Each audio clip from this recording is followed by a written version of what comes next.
Dad, my sitting here today in the U.S. Capitol is proof that you made the right decision 40 years ago to leave the Soviet Union and come here to the United States of America in search of a better life for our family. Do not worry, I'll be fine for telling the truth. You realized when you came forward out of sense of duty that you were putting yourself in direct opposition to the most powerful person in the world. Why do you have confidence that you can do that? Congressman, because this is America, and here, right matters.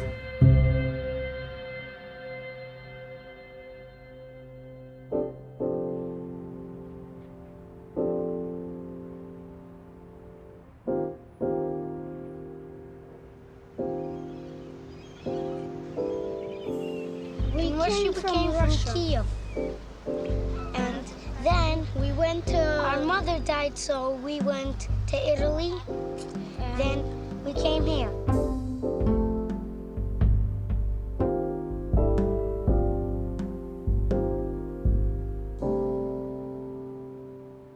As young boys who had fled the Soviet Ukraine and arrived in the United States as refugees, the Statue of Liberty represented our family's promising new life. Look to the U.S. as the traditional haven for the oppressed peoples of the world.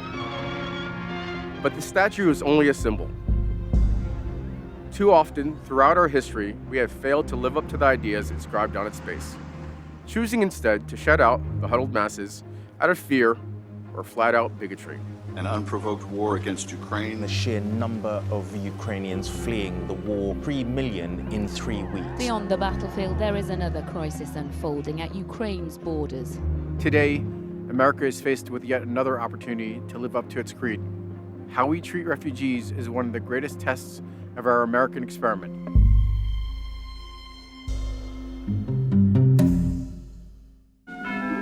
Kiev is both an ancient and a youthful city.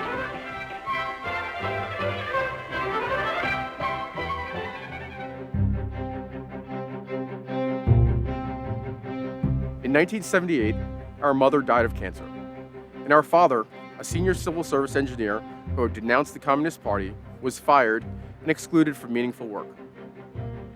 Anti-Semitism was rampant in the Soviet Union. Our father saw no future for us.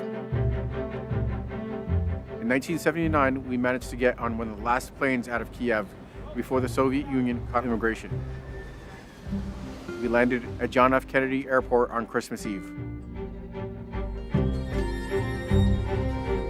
Brighton Beach is a long way from Hatikva. Yev and I were 4 years old. Our father had $759 in his pocket when he arrived in the United States. He hauled furniture for $20 a day, learned English, and soon enough he became a New York City engineer. He worked to support his 3 sons, and each of us would go on to serve our country in the military. Alex and I have come to see immigrants and refugees as a source of strength, bolstering our national security. Immigrants and refugees in the military bring with them a passion and love of country that comes from deep gratitude. Our competitors in totalitarian states do not enjoy the advantage the United States does from immigration. And yes, we will build a wall. Nonetheless, anti-refugee sentiment has been successful at dismantling the modern resettlement program. Between 2017 and 2021, President Trump lowered the refugee cap from 110,000 to 15,000, essentially gutting the refugee resettlement infrastructure that had existed for decades. And now, despite raising the refugee ceiling, the Biden administration has yet to fully restore the refugee system. We, the United States of America, stand with the Ukrainian people. The Ukrainian refugee crisis, as well as others in Afghanistan, Syria, Central and South America, demands a stronger response from the Biden administration. Simply restoring the system to what it was before Trump isn't enough to meet this moment. Refugees are welcome here. The administration needs to invest in a reserve force of refugee officers and caseworkers so we can respond more quickly to these refugee emergencies. The State Department and the Department of Homeland Security should prioritize reuniting refugees with immediate family in the United States. The administration should provide refugees a pathway to a green card and citizenship. people came from Kiev. My brother and I were too young to remember much of our refugee experience. But our father watches today as cities and towns in Ukraine that he helped build are being torn down to the ground by the same evil forces that pushed him to bring our family to the United States. He sees himself and our family in the images of the Ukrainian people.